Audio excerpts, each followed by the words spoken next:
Hello and welcome. I invite you to find a comfortable place, a quiet room where the distractions of the day can be laid to rest. Dim the lights. Let the noise of the modern world, the endless scroll of information and the chatter of the immediate, fade into a distant hum. There is a chill in the air tonight, a scent of damp earth, decaying leaves, and the cold, clean smell of impending rain. Even if you are in the heart of a bustling city, miles and miles from the nearest forest, it is the perfect atmosphere for the story we are about to explore. A story not of a single ghost in a single house, or one fleeting monster in one dark wood, or one mysterious light in a lonely sky. No, this is the story of a place where all these things and so many more seem to bleed through the very fabric of our reality, coalescing into a vortex of profound, persistent and multifaceted strangeness. Most of us, when we allow our minds to wander to America's dark corners, our thoughts drift towards vast, empty and imposing landscapes. We imagine the haunted, sun-bleached deserts of the Southwest, where mysterious ghost lights dance on the distant horizon, and the secrets of lost civilizations lie buried beneath the sand. We picture the deep, imposing and fog-shrouded redwood forests of the Pacific Northwest, the legendary home of elusive bipedal giants that walk between the ancient trees.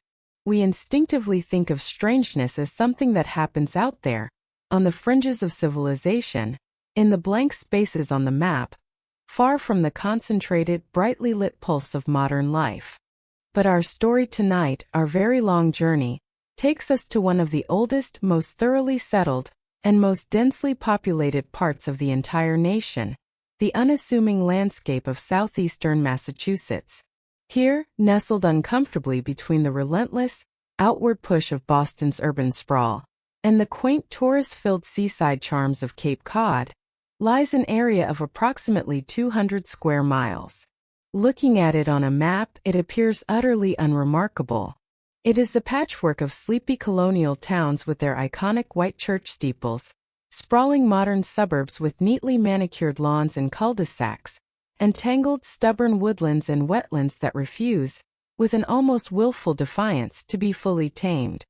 But to those who have dedicated their lives to studying its long and often spectacularly bloody history, to those who have lived their entire lives within its invisible borders and have seen things they cannot, and will not ever be able to rationally explain, this place has a name.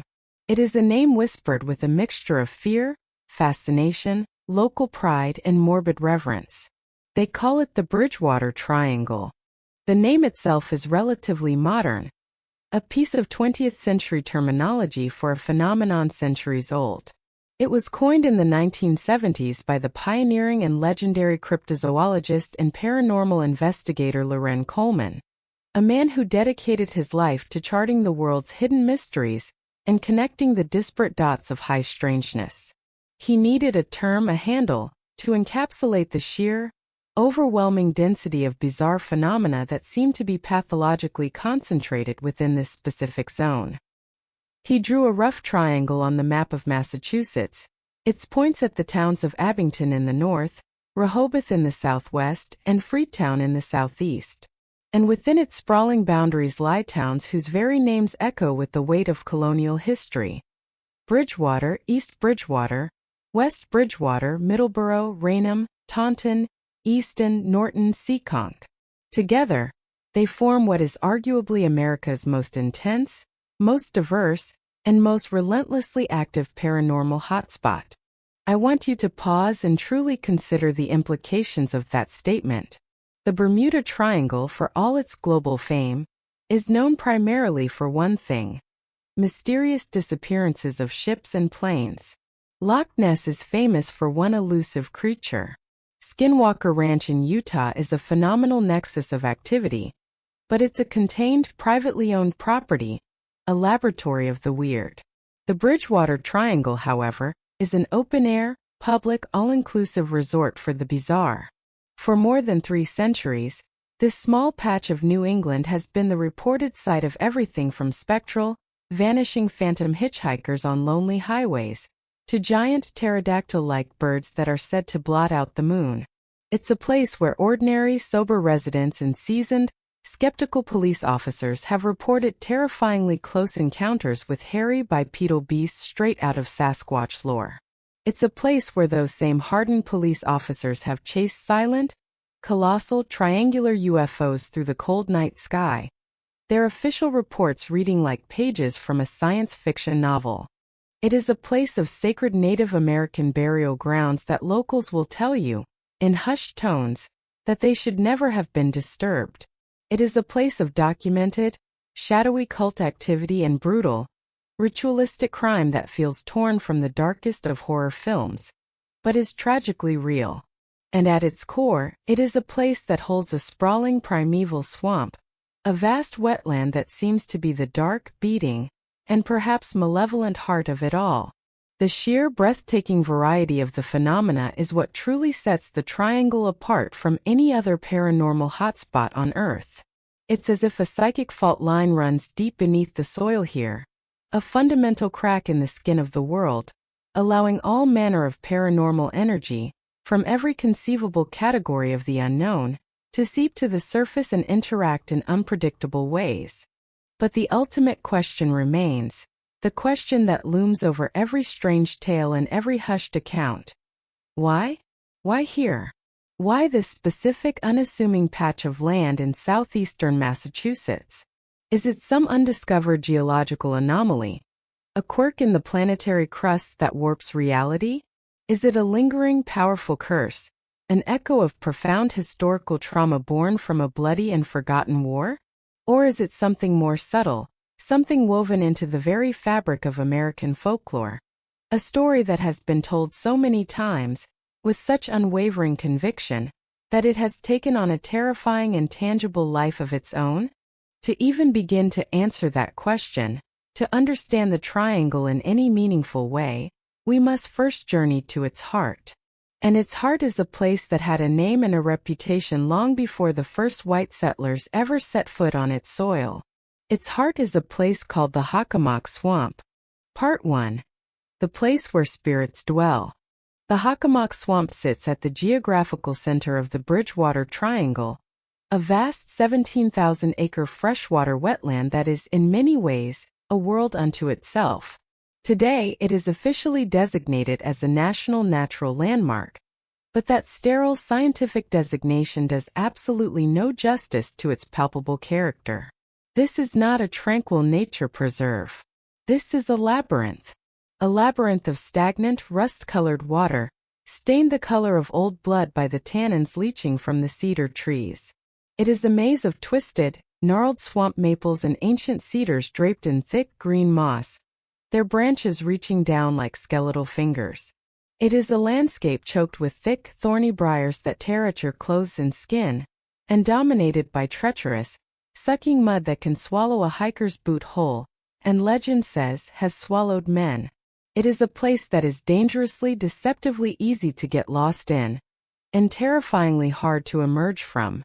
The sun struggles to pierce its dense canopy, leaving much of the interior in a perpetual gloomy twilight. Long before the first European longboat ever scraped the shores of the New World, this place was known, respected, and deeply feared by the Wampanoag people. They were the original inhabitants of this land, the people of the first light. They are the same Algonquin-speaking tribe who would later greet the Pilgrims at Plymouth Rock, sharing their knowledge and their food, a kindness that would, in time, be repaid with betrayal and violence. The Wampanoag understood this land with an intimacy we can no longer even begin to comprehend. They knew its rhythms, its secrets, its moods, and they named this sprawling, living wetland Hockomock. The translation of this word is key to understanding the entire mystery of the triangle. Depending on the intonation and the context, the Algonquin word Hockomock can be translated as the place where spirits dwell, a beautiful, even mystical designation. However, there is a darker, more ominous, and perhaps more accurate translation, one that has echoed through the centuries: the abode of demons. For the Wampanoag, this was a place of immense power, a nexus of life and death, creation and destruction. It was a vital source of life, providing them with abundant game for hunting deer, beaver, birds and fresh, clean water from its springs. But it was also undeniably a place of death, a sacred and deeply feared ground that was not to be entered lightly. They used certain elevated islands of solid ground within the swamp, known as hummocks, for their most sacred rituals and for the burial of their most revered dead. They believed, with absolute certainty, that the Hockomock was a liminal space, a permeable gateway between the world of the living and the vast, mysterious realm of the spirits. Their oral traditions, passed down through countless generations around crackling fires, were filled with stories of this place. They told of strange, ethereal, glowing lights that would rise from the bogs at night and dance above the stagnant water. They told of giant creatures, fearsome beasts that inhabited its murky depths and its darkest thickets. And they spoke of powerful spirits, some benevolent nature guardians, others terrifyingly malevolent, that considered the swamp their exclusive domain. The Wampanoag knew, with an ancient and profound wisdom, that this was not a place to be trifled with. You did not disrespect the Hockomock. It was the home of their gods, and it was the home of their monsters. When the English colonists, the Puritans, began to push inland from their coastal settlements at Plymouth and Boston in the 17th century, they brought with them a radically different and tragically incompatible worldview. They were driven by a faith that saw the wilderness not as a sacred creation, but as a dark, fallen, Satanic realm that needed to be conquered and tamed in the name of God and progress. They looked upon the Hockomock swamp and saw not a sacred place, but a worthless, miasmic, mosquito-infested mire. A dismal wilderness, as their writings frequently described it. It was an obstacle to agriculture, a barrier to travel, a dark stain on the landscape that needed to be drained, cleared, and bent to the will of man. They did not listen to the warnings of the Wampanoag. They could not comprehend the concept of sacred ground. And it was in this fundamental, violent, and irreconcilable clash of worldviews, sacred versus the profane, the respectful versus the conquering, the sustainable versus the extractive, that the first, deepest seeds of the Triangle's legendary curse were sown. The colonists' axes bit into the ancient trees. Their prayers sought to drive out the old spirits, and their presence began to unravel a delicate balance that had existed for millennia. The spirits of the Hockomock, it is said, began to stir with anger. This simmering tension, this cultural Cold War, finally and inevitably exploded into open, horrifying conflict. A conflict that would drench the soil of the Bridgewater Triangle in blood and forever scar its psychic landscape. This was King Philip's War. Part 2: The Original Sin. King Philip's War, fought between 1675 and 1678, was no mere skirmish or frontier rebellion. It was a desperate, apocalyptic, last-ditch effort by the Wampanoag and their allied tribes to halt the relentless tide of English colonization and push the encroaching, land-hungry settlers back into the sea from whence they came. The war was led by the brilliant and charismatic Wampanoag sachem, or chief, Metacomet. Metacomet had watched his father, Massasoit, the very same chief who had ensured the Pilgrims' survival, sign away more and more land for trinkets and false promises. He saw the English legal system used to chip away at his people's sovereignty, their culture suppressed, their resources depleted. He knew that if he did not fight, his people would simply cease to exist. The English, with a mixture of mockery for his supposed vanity and grudging respect for his military prowess, called him King Philip. The Hockomock swamp became a critical theater of this brutal war. For Metacomet and his warriors, it was a fortress, a natural redoubt. Its impenetrable terrain, which the English soldiers in their heavy wool uniforms and clumsy boots hated and feared, gave the Wampanoag warriors the perfect refuge. They could launch lightning-fast, devastating raids on the exposed colonial settlements that dotted the edges of the swamp towns like Bridgewater and Tontonand, then melt back into the shadows of the cypress and cedar, where the English cavalry could not follow and their infantry would become hopelessly lost. The swamp that the colonists had dismissed as worthless became their greatest adversary. The war was an absolute catastrophe for everyone involved. In terms of percentage of population killed, it was twice as deadly as the American Civil War and more than 7 times as deadly as the American Revolution. It was a war of total annihilation, fought with a savagery that shocked both sides. Towns were burned to the ground, entire families were massacred, and prisoners were rarely taken.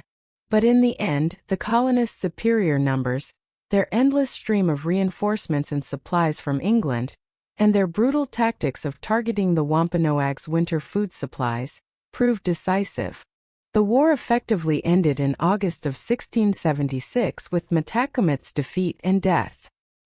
He was betrayed by one of his own men, an informant named John Alderman, who led a company of colonial rangers to Metacomet's secret camp near Mount Hope in what is now Bristol, Rhode Island. Metacomet was shot and killed. But his death was not enough for the victorious and vengeful colonists. They wanted to make an example of him.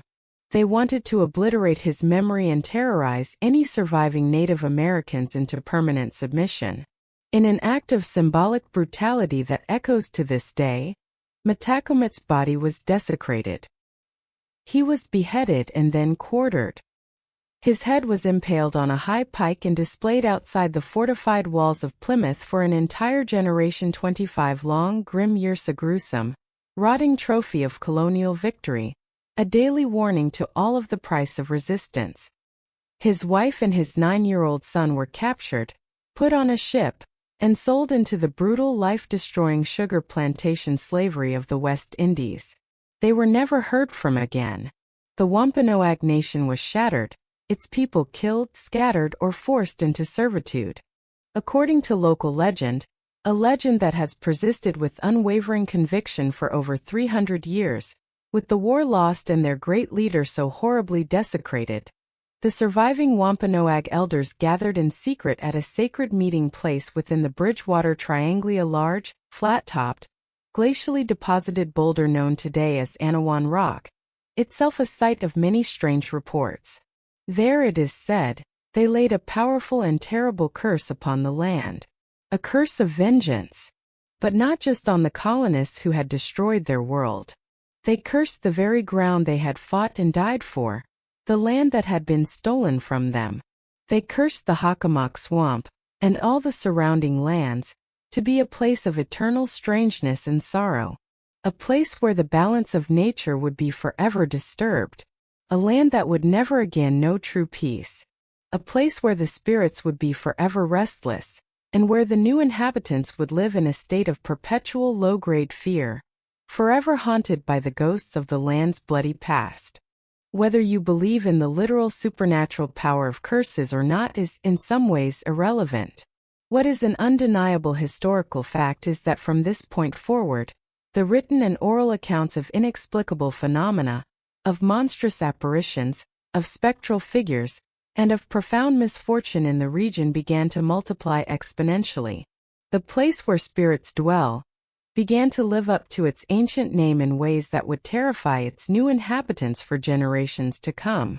The Bridgewater Triangle had received its original sin, a foundation of blood, betrayal, and profound injustice. And the land, it seems, has never ever forgotten. Part 3. The Menagerie of the Impossible. The strangeness of the Bridgewater Triangle does not manifest in subtle, easy-to-dismiss ways. It is not a place of gentle bumps in the night or vague feelings of unease. It is often bold, deeply unsettling, and terrifyingly physical.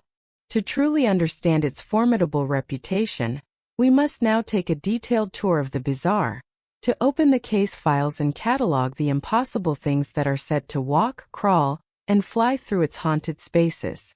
Let us begin with its most famous and physically imposing residents, its creatures. In the global pantheon of cryptozoology, the study of hidden or unknown animals, there is no bigger star, no more iconic and instantly recognizable figure than Bigfoot or Sasquatch. And the long, detailed, and deeply unsettling history of Bigfoot sightings within the Triangle is one of the central pillars of its formidable lore. But let me be clear. This is not the shy, gentle, reclusive giant often described in the folklore of the Pacific Northwest, a creature that seems to want nothing more than to be left alone. The creature or creatures reported in the swamps of Massachusetts are often described as being far more aggressive, more territorial, more unpredictable, and altogether more menacing. Reports from the colonial era speak of a wild man of the woods, but the modern era of sightings began in earnest in the 1970s, a decade of almost unbelievable paranormal activity within the Triangle. One of the most famous, most startling, and best documented encounters occurred on a cold winter night in 1970. Two veteran police officers from the town of Easton, a town on the northern edge of the Hockomock, were sitting in their parked patrol car on a quiet, unlit road that directly bordered the swamp. The night was still, silent, and dark. Suddenly, and without any warning whatsoever, their entire vehicle, a heavy 1960s police cruiser, was lifted up from one side, held suspended in the air for a terrifying, gravity-defying second, and then dropped back to the hard-packed ground with a violent, bone-jarring thud. Stunned, disoriented, their hearts pounding in their chests, they scrambled to aim their flashlights and spotlight out the window into the darkness. And that's when they saw it. For just a second, caught in the beam of light, was a massive, hairy, ape-like creature, running not on four legs, but on two with an incredible loping speed as it crashed through the thick black brush of the swamp and was gone. These were not excitable teenagers. These were trained, sober, and by all accounts highly reliable law enforcement officers. Their official report, though couched in careful language, sent a ripple of genuine fear through the local community and stands today as one of the cornerstone cases of the Triangle's strangeness. Perhaps the most compelling and deeply personal account, however, comes not from a police officer, but from an ordinary citizen, a man named Joseph DeAndrade. On a fine spring day in 1978, DeAndrade was canoeing alone deep within the meandering waterways of the Hockomock Swamp. He was an experienced outdoorsman, there to enjoy the solitude and the raw beauty of the wilderness. As he expertly guided his canoe around a bend in a narrow, tree-shrouded waterway, he saw something on the bank that froze his blood and stopped his paddle mid-stroke. Standing there, partially obscured by the dense foliage but watching him intently, was a creature that defied all logical explanation. He described it in a later interview as being at least 7 feet tall, covered from head to toe in shaggy, dark brown hair. It had an immensely powerful build, with broad, muscular shoulders and incredibly long arms that hung nearly to its knees. But its face, he said, was the most shocking part. It was not the face of an ape. It was flat with deep-set, intelligent eyes, a broad nose, and a thin-lipped mouth. It was, he said with a shudder, both recognizably human-like and terrifyingly bestial. For what felt like an eternity, but was probably only a few seconds, man and creature simply stared at each other across the dark water. The creature made no sound, no threatening moves. It simply observed him with a calm, unnerving, and undeniable intelligence. Then, with a fluid grace that seemed impossible for a creature of its immense bulk, it turned, and in 2 strides, vanished into the impenetrable thickness of the woods.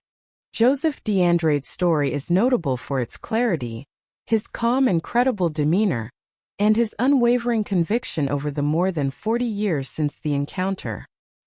He was never a man seeking fame or fortune from his experience.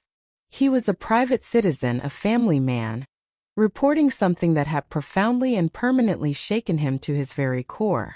These are not isolated incidents. They are merely the most famous. For decades, local residents, hunters, fishermen, and hikers have reported a consistent pattern of evidence. They speak of strange, guttural, powerful howls echoing from the deepest parts of the swamp at night, sounds that are not a coyote, not a bear, and certainly not human.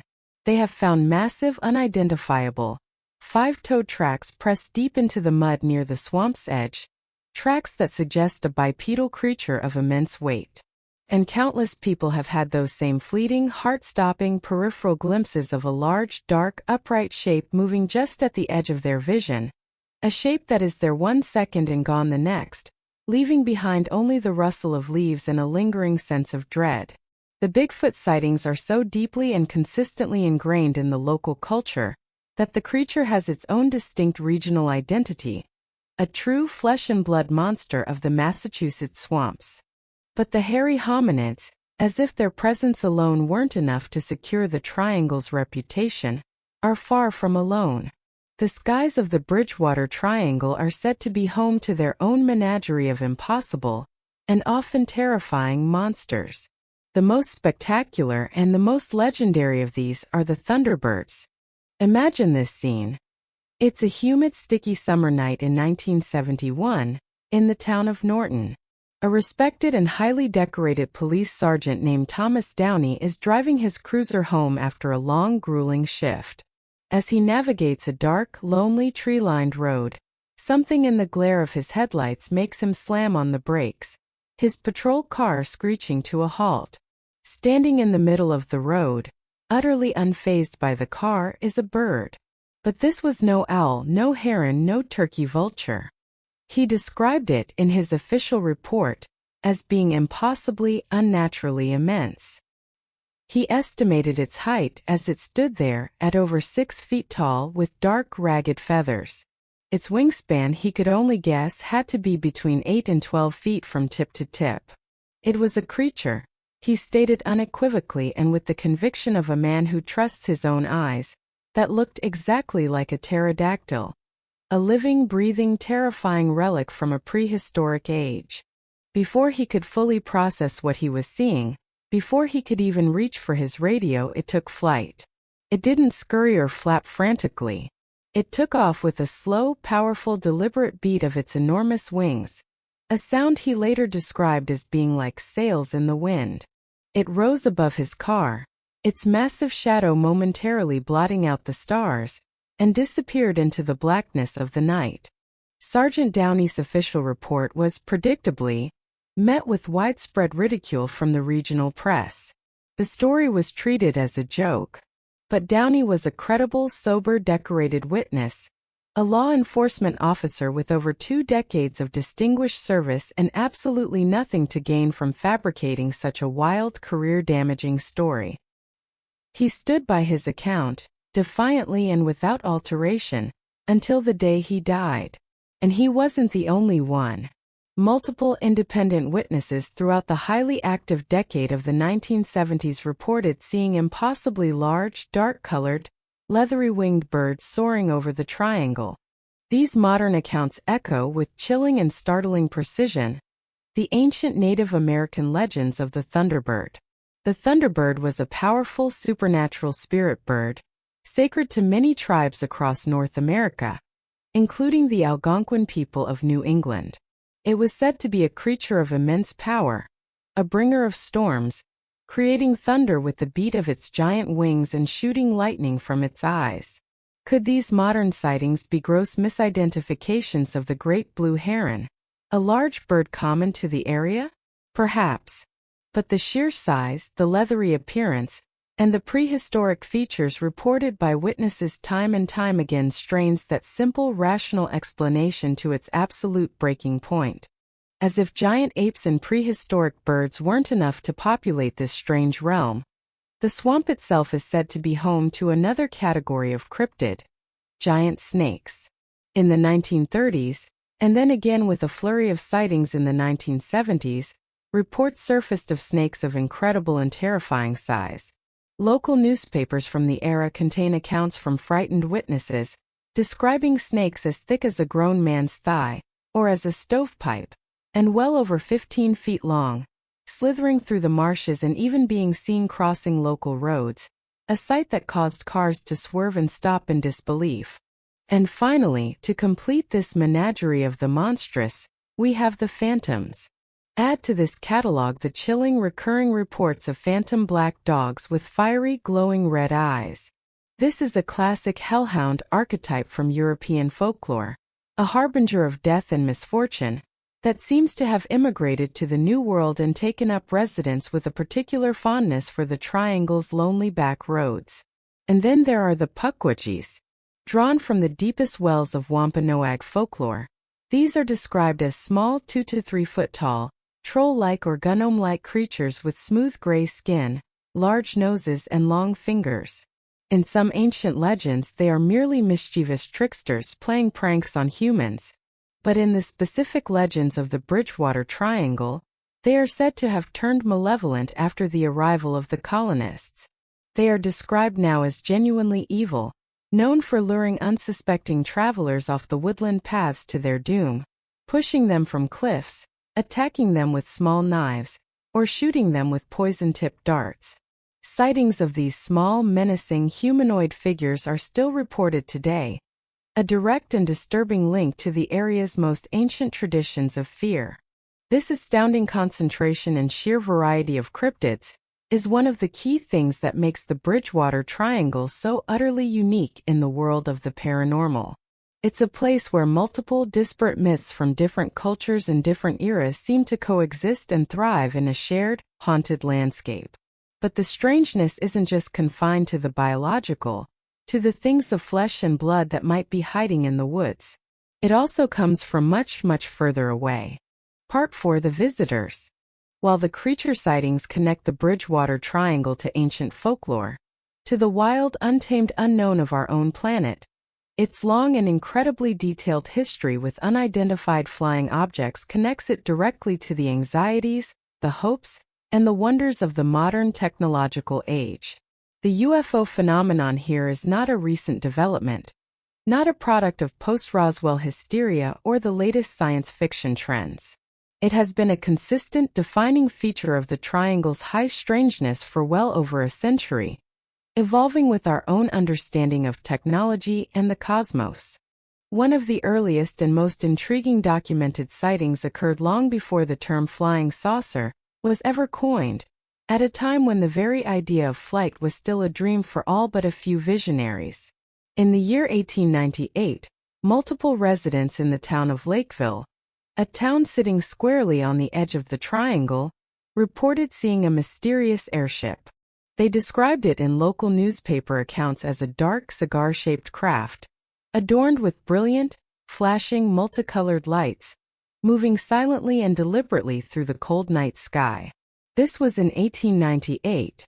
To put that in perspective, this was a full 5 years before the Wright brothers would successfully make their first powered, controlled flight at Kitty Hawk, North Carolina. The era of human aviation had not even begun. Whatever the people of Lakeville saw that night, it was not from their world. The sightings, of course, intensified dramatically after World War II, mirroring the global UFO flap that began in 1947. But in the Triangle, they seem to happen more often, with more intensity, and with more credible witnesses than almost anywhere else. In March of 1966, the entire town of Rehoboth on the western point of the Triangle experienced a well-documented and widely reported wave of sightings that occurred over the course of several hours. Dozens of ordinary residents, as well as the town's civil defense director and multiple on-duty police officers, reported seeing a brilliant, multicolored, disc-shaped object that maneuvered silently in the sky.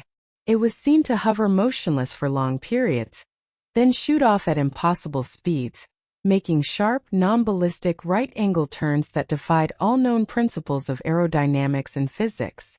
One of the most dramatic and terrifying close encounter cases took place in 1976 and was meticulously investigated by the renowned and respected ufologist Raymond Fowler, who detailed it in his groundbreaking book, The Andrea Sun Affair. While the core of that book deals with a potential abduction event that happened just outside the Triangle, it was precipitated by a series of intense sightings within it. In one such event, 2 young men were parked in their car near a recreational area in the town of Bridgewater itself. Suddenly, a brilliant, blindingly bright sphere of light descended from the night sky and hovered directly over their car, bathing the entire area in an otherworldly silent glow. They were paralyzed with fear as the light intensified, pulsing rhythmically and flooding the interior of their vehicle with a deep, blood-red light. The car's engine, which had been running, sputtered and died. The radio, which had been playing music, filled with a loud crackling static. It was a classic electromagnetic effect associated with close UFO encounters. Terrified beyond reason, they scrambled out of the car and fled on foot, only to find themselves followed, or paced by the silent, intelligent object for several miles as they ran down the dark road. Finally, as they collapsed in exhaustion, it suddenly shot straight up into the sky and vanished in the blink of an eye. Perhaps the most iconic UFO story from the Bridgewater Triangle, however, involves a symbol that has become synonymous with the modern UFO phenomenon, a shape that brings with it a particular kind of dread: the silent, menacing black triangle. In the winter of 1994, a veteran police officer from the town of Freetown, a man who has always chosen to remain anonymous to protect his career and his family, was on a routine patrol late one night. Freetown is at the southeastern point of the triangle and contains the notoriously dark Freetown State Forest. As he drove his cruiser down a desolate, unlit road, he saw something that made him pull over, kill his headlights, and get out of his car, staring up in disbelief. Moving slowly, deliberately, and in absolute profound silence just above the treetops, was a colossal, perfect equilateral triangle. It was solid black, a hole in the night sky, darker than the stars it was occulting. It was adorned with brilliant, steady, non-blinking white lights at its three corners, and a large, pulsating, deep red light in its geometric center. He watched it, his police training forgotten, his mind struggling to categorize what he was seeing, for several minutes as it glided serenely and silently overhead without a whisper of engine noise, not even the sound of displaced air. He was a man intimately familiar with every type of conventional aircraft that flies in the region, from commercial jets to military helicopters. This, he knew with absolute certainty, was not one of them. It wasn't a plane. It wasn't a helicopter. It wasn't a blimp. It was something else entirely. An unknown. What makes the triangle's UFO connection so deeply and enduringly compelling is the high credibility of so many of the witnesses. These are not anonymous, unverifiable claims. These are official police reports, testimony from pilots, from civil defense officials, from entire families and neighborhoods of people seeing the same thing at the same time. It's the sheer consistency of the reports over more than a century of time. From the mysterious airships of the 1890s, to the flying saucers of the 1960s, and the silent black triangles of the 1990s and beyond, the skies over this small part of Massachusetts have played host to a long-running, unexplained, and deeply perplexing aerial parade. It is as if the paranormal hotspot on the ground extends miles and miles into the atmosphere above it, a permanent column of strangeness reaching from the mud of the swamp to the cold, silent vacuum of space. But for all the external threats, the monsters lurking in the woods, the silent, unknown craft in the sky, the most disturbing, the most intimate, and the most tragically real aspect of the Bridgewater Triangle may be the darkness that resides not in the unknown, but within the twisted corridors of the human heart itself. This is where the story shifts from the speculative but relatively clean realms of cryptozoology and ufology to the far more tangible and immediate horror of ghosts, malevolent spirits, and the profound, undeniable evil that men do. Part 5: The Human Darkness. The human element of the Bridgewater Triangle's strangeness, its most visceral and grounded horror, is centered once again in one of its darkest and most widely feared corners, the Freetown Fall River State Forest. While the Hockomock Swamp is the triangle's ancient, natural, and perhaps spiritual heart, this sprawling 5,000-acre state forest has, in modern times, become its soul's blackest and most septic stain. And it is here, within the shadowy confines of these woods, that the line between classic campfire story American folklore and brutal, verifiable real-world fact becomes terrifyingly, hopelessly, and tragically blurred. Since the 1970s, The Freetown State Forest has gained a sinister and tragically well-deserved reputation as a dumping ground. Not just for old tires, discarded furniture, and bags of construction debris, but for the victims of the most violent of crimes. Its dense woods, its network of confusing and often unmaintained trails, and its pre-existing spooky reputation have made it a disturbingly convenient location for murderers to dispose of their victims' remains, knowing that the forest's vastness and difficult terrain might keep their terrible secrets safe for a long time. But it's more than just a place of convenience for random criminals.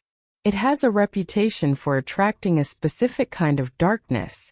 This reputation was forever cemented in the public consciousness during the Satanic Panic that swept across America like a wildfire in the 1980s.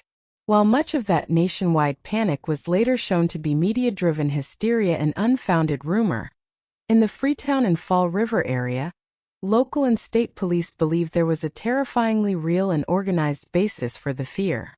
Throughout the late 1970s and 1980s, police investigators, responding to tips from frightened locals and the gruesome discovery of crime scenes, uncovered extensive and chilling evidence of organized cult activity within the forest. They found clear evidence of repeated animal sacrifices. They found makeshift stone altars stained with blood, hidden deep within the woods. They found occult symbols spray-painted on rocks and trees. They came to believe that a highly organized, deeply disturbed, and dangerous satanic cult was using the forest's isolation and its already sinister reputation as a cover and a playground for their depraved activities. This dark chapter culminated in a series of horrific, high-profile, and undeniably ritualistic murders that terrorized the community and were directly linked by law enforcement to this cult. The case of Carl Drew, a pimp and self-proclaimed satanic high priest, is the most infamous. He was convicted for the ritualistic murder of a young woman, Karen Marsden, in 1980, whose body was discovered in the Freetown woods. Testimony during his trial painted a horrifying picture of a group of individuals who frequented the forest to engage in dark rituals, and who authorities believe were responsible for multiple other unsolved murders and disappearances of young women in the area. The forest, already feared by locals for its ghosts and strange feelings, became a place of genuine, documented, and unspeakable human evil. This documented real-world darkness has in turn poured rocket fuel on the flames of the paranormal lore. It's now almost impossible for visitors or locals to separate the verifiable horror of the cult murders from the more ephemeral ghost stories. The two have become inextricably intertwined. Visitors to the forest, even those who don't know its full, grim history, report overwhelming feelings of intense dread, of a profound and suffocating sadness, and of the unshakable skin-crawling sensation of being watched by unseen malevolent eyes. They report hearing disembodied voices and whispers carried on the wind, the sharp, sudden sound of snapping twigs just behind them on the trail when they know they are alone. And they see them. Shadowy figures, fleeting and indistinct, flitting between the tree trunks at the very edge of their peripheral vision. What are these apparitions? Are they the work of the ancient spirits of the Hakamak, the angry ghosts of the Wampanoag whose sacred land has been so thoroughly desecrated?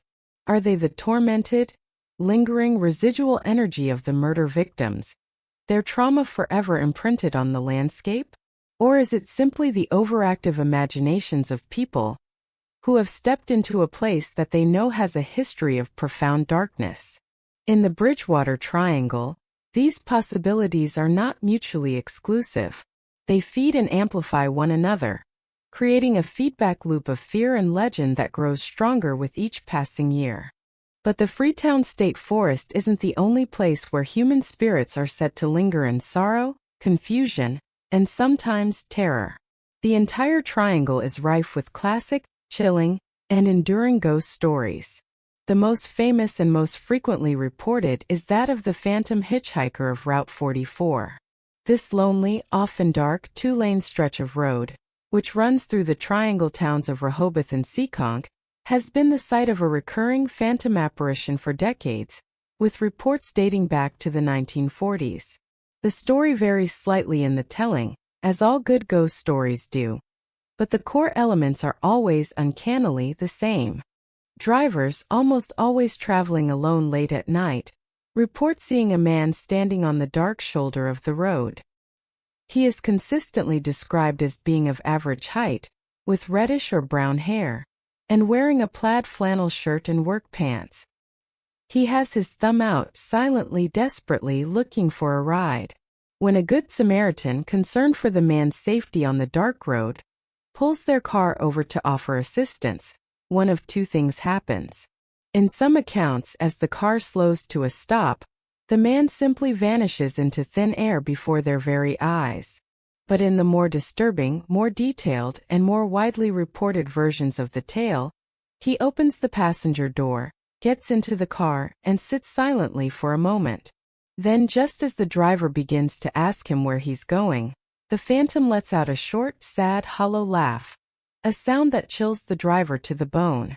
And then he simply disappears, fading away in the passenger seat, leaving the driver alone, terrified, and speeding down the highway in their now very empty car. There are haunted cemeteries like the old colonial graveyard near the aforementioned Anawan Rock, a site sacred to the Wampanoag, where people report seeing spectral figures in colonial-era attire wandering aimlessly and silently among the old, tilting, lichen-covered gravestones. They are seen as solid one moment and transparent the next. There are houses throughout the region with reputations for poltergeist activity, objects flying off shelves, doors slamming in empty rooms, and disembodied footsteps heard pacing in the attics at night. So now we are left with this staggering, almost overwhelming, and frankly unbelievable catalog of the bizarre. Bigfoot, Thunderbirds, giant snakes, hellhounds, pukwudgies, UFOs of every shape and size from every era of aviation, ghosts of murdered women, phantoms of colonial soldiers, spirits of Native Americans, satanic cults, cursed land, the sheer, unadulterated volume and variety of paranormal phenomena concentrated in this one small, unassuming area of the country beggars belief. It is a grand symphony of the strange, and it forces us to confront that ultimate question one final time, with all the evidence from all the different categories laid out before you. Why? Why the Bridgewater Triangle? Let us now, in our final chapter, explore the grand unifying theories, the attempts by researchers, folklorists, and believers to make sense of the impossible. Part 6, Weaving the Threads. We stand now at the end of our journey through this haunted landscape, and we are faced with a profound and daunting intellectual challenge. How do we explain a place like the Bridgewater Triangle?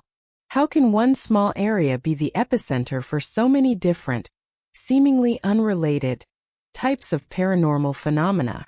The attempts to answer this question fall into three main categories: the scientific, the sociological, and the supernatural. Let's begin with the most pragmatic and scientifically grounded explanation.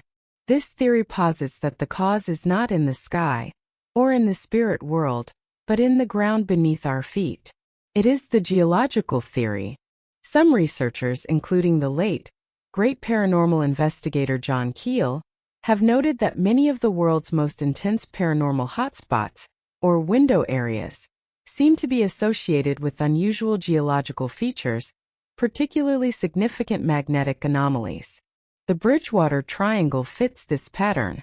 The ground here is rich in deposits of iron, which can affect magnetic fields. More importantly, it is rich in granite, a type of igneous rock that often contains high concentrations of quartz. This is where the speculative but scientifically intriguing stone tape theory of hauntings comes into play. This theory, first proposed in the 1970s, posits that powerful, traumatic, emotional events such as a brutal battle, a terrifying encounter, a violent murder, or a sacred ritual can somehow be energetically recorded onto the surrounding rock, particularly quartz, which has well-known piezoelectric properties. This means it generates an electric charge in response to applied mechanical stress. The theory suggests that this recording, this psychic imprint on the very stones of the earth, can then be replayed under certain specific atmospheric or energetic conditions, manifesting to sensitive individuals as a visual or auditory hallucination, what we would call a ghost. Could the unique geology of the Bridgewater Triangle, with its abundance of quartz and its magnetic quirks, act as a kind of natural, planetary, psychic amplifier and recording device, making it more susceptible than other places to recording and replaying the traumatic imprints of its violent history? It's an elegant idea that attempts to build a bridge between the known laws of physics and the unexplained phenomena of the paranormal. It suggests the ghosts are real, but they are echoes, not conscious entities. Next, we have the powerful psychological and sociological explanation. This is the theory of the legend trip, and it cannot be dismissed. The Bridgewater Triangle is famous in large part for being famous. It has a formidable reputation, amplified by books, documentaries, and yes, by online content like this very program. People, especially young people looking for a thrill, go there because they have been told it's haunted, because they expect to see something strange. They enter the Freetown State Forest or drive down a lonely road at night already primed for a paranormal experience. Their senses are on high alert, their adrenaline is pumping, and their brains are ready and willing to interpret every ambiguous stimulus, every strange noise, every shadow, every trick of the light, as definitive evidence of the paranormal. In this view, the legends become a powerful, self-fulfilling prophecy. A floating pocket of naturally occurring swamp gas, which can ignite and glow, becomes a UFO. A large, startled great blue heron taking flight in the dark becomes a thunderbird. A local prankster in a gorilla suit becomes a genuine Bigfoot sighting. This psychological priming, combined with simple misidentification and the very human need to find patterns and meaning in chaos, undoubtedly accounts for a certain percentage of the reports that come out of the triangle. It would be naive to think otherwise, but the critical question remains. Can it account for all of them? Can it account for the detailed, sober, consistent, and often career-risking accounts from multiple unrelated police officers? Can it account for the physical evidence like the massive footprints or the documented lifting of a police car? Can it account for the sightings by entire communities of people, all seeing the same structured, inexplicable craft in the sky at the same time? For many, the sociological explanation, while valid, feels incomplete. It doesn't cover the sheer depth and breadth of the high strangeness. And that leaves us with the oldest, the most mythic, the most terrifying, and perhaps the most compelling explanation of all. The one that requires the greatest leap of faith, but also perhaps offers the most comprehensive answer. This is the theory of the curse, the theory of the wounded land, the idea that the profound violence, the unforgivable betrayal, and the deep unresolved injustice of King Philip's War left a permanent, gaping and infected psychic wound on the land itself. In this deeply unsettling worldview, the strange phenomena of the Bridgewater Triangle are not separate, unrelated events occurring in the same location by coincidence. They are all, in fact, different symptoms of a single underlying spiritual sickness in the land. The strange creatures, the Bigfoot and the Thunderbirds, are not cryptids in a biological sense, not undiscovered species. They are spirits, or perhaps tulpas, physical manifestations of concentrated psychic energy, given form by centuries of fear, belief, and the land's own agony. The UFOs are not nuts and bolts craft from another planet, but a modern technological interpretation of the same spirit lights and strange sky gods that the Wampanoag themselves saw and respected. It suggests that the land itself is angry, wounded, and that the constant, chaotic, high strangeness is its unending, incoherent howl of protest, a constant, churning reminder of a deep, historical trauma that has never been properly acknowledged, and has therefore never been healed. The Bridgewater Triangle, in this final terrifying light, is not just a place. It is a living monument to a forgotten war and a broken promise.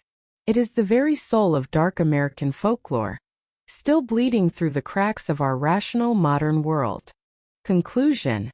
So where does that leave us? After our long dark journey through this haunted landscape, what have we truly found?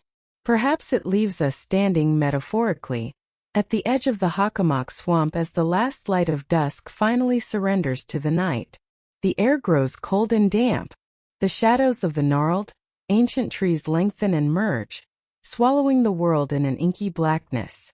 The sounds of the modern world, the distant drone of traffic on a highway, the hum of electricity seem to fade away, to be absorbed and silenced by the swamp itself.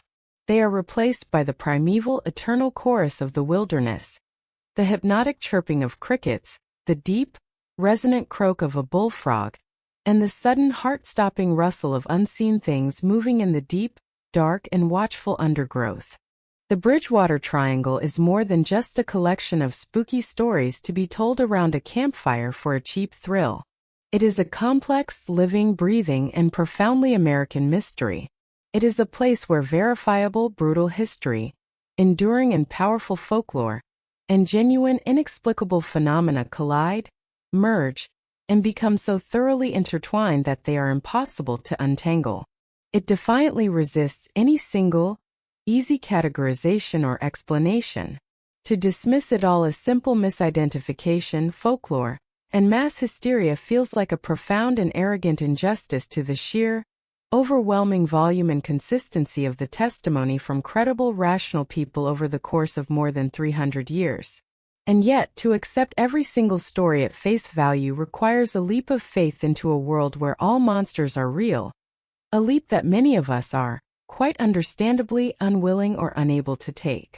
The truth, as it so often does in these deep and enduring mysteries, likely lies somewhere in the murky, uncertain, and deeply uncomfortable middle. The Bridgewater Triangle is probably a perfect storm, a rare and terrifying confluence of all these theories. A unique geological area that may indeed be conducive to strange and unexplained energy.